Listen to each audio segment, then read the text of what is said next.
শুভ সন্ধ্যা বন্ধুরা। আজকে আনন্দবাজার পত্রিকায় ফুড এসআই পরীক্ষা সম্পর্কে একটা আপডেট প্রকাশিত হয়েছে।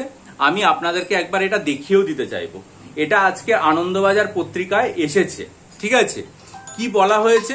যেটা বলা হয়েছে যে পিএসসি প্রশ্নভাসের মূল পান্ডা ধৃত। আমি খবরটা আপনাদের সামনে পড়ে শোনাচ্ছি।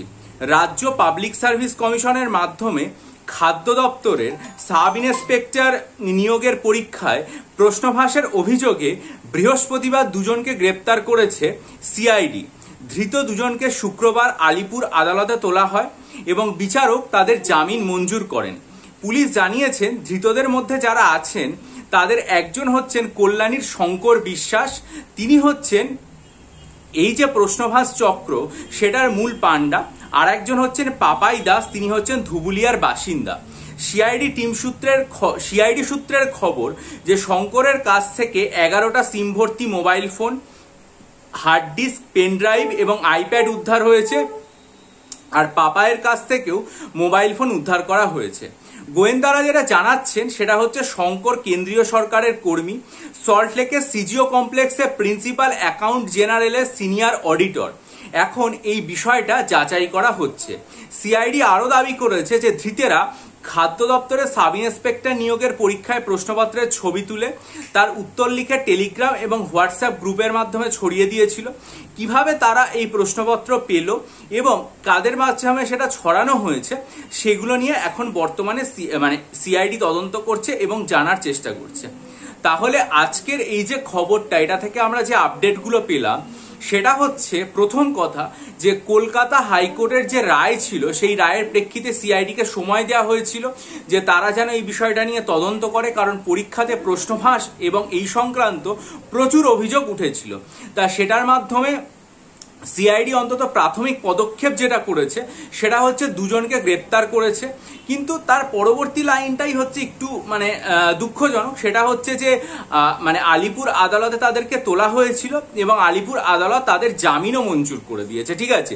তা আমরা নিশ্চয়ই মনে রাখবো যে আইনের যে গভীরতা বা আইনের যে প্যাঁচ পয়জার সেগুলো তো আমরা সঠিকভাবে জানি না। ফলে সমস্ত দিক যাচাই করা হয় এবং একটা তদন্ত প্রক্রিয়া শুরু হলে সেটা পুরোপুরি চলে এবং সমস্ত তথ্য প্রমাণ জোগাড় করে সেগুলো একটা শেষ পর্যায়ে যেতে বা শেষ রায় আসতে অনেকটাই সময় লাগে। ফলে এখন সিআইডি অন্তত প্রাথমিকভাবে দুজনকে গ্রেপ্তার করেছে। দুজনের পরিচয় আনন্দবাজার পত্রিকায় প্রকাশিত, তাদের কাছ থেকে জিনিসপত্র উদ্ধার হয়েছে। ফলে আমরা এটা নিশ্চয়ই আশা রাখবো যে পাবলিক সার্ভিস কমিশনের এই যে একটা পরীক্ষা সেটার মাধ্যমে যদি মূল যে পন্ডা তাকে যদি ধরে নেওয়া হয় এবং এই যে দুষ্কৃতকারী চক্র তাদের যদি গ্রেপ্তার করে একটা শেষ পর্যন্ত সঠিক তদন্ত প্রক্রিয়া চালানোর মাধ্যমে কঠোর থেকে কঠোরতম সাজা তাদেরকে দেয়া যেতে পারে, তাহলে সেটা সকলের সামনে একটা দৃষ্টান্ত হয়ে থাকবে। আইনানুগ পথে চলবে প্রক্রিয়া এবং প্রক্রিয়ার পর বিচার ব্যবস্থার মাধ্যমে যারা অপরাধী তাদেরকে সঠিকভাবে দোষী সাব্যস্ত করে কঠোর থেকে কঠোর সাজা দিতে হবে। আমি যখন ফুড এসআই পরীক্ষা হয় এবং তারপরে এই ধরনের যে অপরাধমূলক ঘটনাগুলো ক্রমশ বিভিন্ন পেপারের মাধ্যমে সামনে আসতে থাকে, খবরের চ্যানেল সামনে আনি, তখন আমিও আমার চ্যানেলে মোটামুটি প্রায় 7 থেকে 8টা ভিডিও করেছিলাম এবং প্রত্যেকটা ভিডিওতে এই কথাটা বলেছিলাম যে এই ধরনের কাজে প্রথম যেটা হওয়া উচিত সেটা হচ্ছে যারা এই ধরনের অপরাধমূলক কাজ করেছে সেই ধরনের অপরাধী যাদের যেন পুরোপুরি দোষী সাব্যস্ত হবে আইনানুগ বিচার প্রক্রিয়ার মধ্যে দিয়ে এবং তাদের কঠোর থেকে কঠোরতম শাস্তি হওয়া দরকার এই কারণ ফুড এসআইতে একমাত্র পরীক্ষা নয়। ফুড এসআই পরীক্ষার পর আমরা জানি এরপর মিসলেনিয়াস হবে, আমরা জানি এরপর প্রিলিমিনারি হবে ক্লার্কশিপের, আমরা জানি WBCS পরীক্ষা হবে।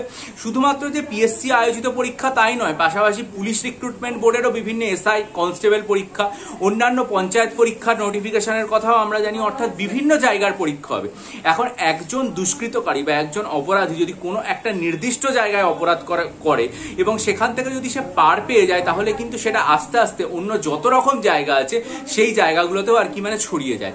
আজকে আনন্দবাজার পত্রিকায় এই খবরটা থেকে ভালো লাগলো অন্তত যে যারা অপরাধী হিসাবে দোষী অভিযুক্ত তাদেরকে সিআইডি প্রাথমিকভাবে গ্রেপ্তার করেছে, তাদের আইনের প্রক্রিয়ায় আনা হয়েছে এবং আমরা আশা রাখবো যে নিশ্চয়ই দক্ষ হাতে এই তদন্তের মাধ্যমে অভিযুক্ত যারা রয়েছে তারা আইনানুগ প্রক্রিয়ায় দোষী সাব্যস্ত হবে এবং কঠোর থেকে কঠোরতম এমন সাজা পাবে যাতে ভবিষ্যতে কোনো অবস্থাতেই এই ধরনের যে প্রক্রিয়া সেগুলো কেউ না করতে পারে। এবং ছাত্রছাত্রী বা পরীক্ষার্থীরা এত দিন ধরে প্রস্তুতি নিচ্ছেন, এত কষ্ট করে, এত লড়াই করে নিজেদেরকে প্রতিষ্ঠা করার চেষ্টা করছে, নিজের পরিবার এবং দেশকে এগিয়ে নিয়ে যাওয়ার জন্য, সেই প্রক্রিয়া যাতে কোনোভাবে আর কি বাধাপ্রাপ্ত বা দূষিত না হয়, এইটাই আজকের সিআইডির এই যে তদন্ত। অনেকেই আমাকে জিজ্ঞাসা করে থাকেন যে পিএসসির ফুড এসআই তরফ থেকে কি আপডেট পাওয়া গেছে। আপডেটটা আজকে আনন্দবাজার পত্রিকায় এসেছে যে তাদেরকে গ্রেপ্তার করা হয়েছিল এবং তারপরে তাদের পরিচয় জানা গেছে, তাদের মূল চক্রী যারা তাদের, এবং এখন অবশ্য তাদের জামিনও হয়েছে। আমি আপনাদেরকে দেখিয়ে দিই যে আজকের আনন্দবাজার পত্রিকা আপনারা যদি দেখেন তাহলে এই খবরটা পেয়ে যাবেন।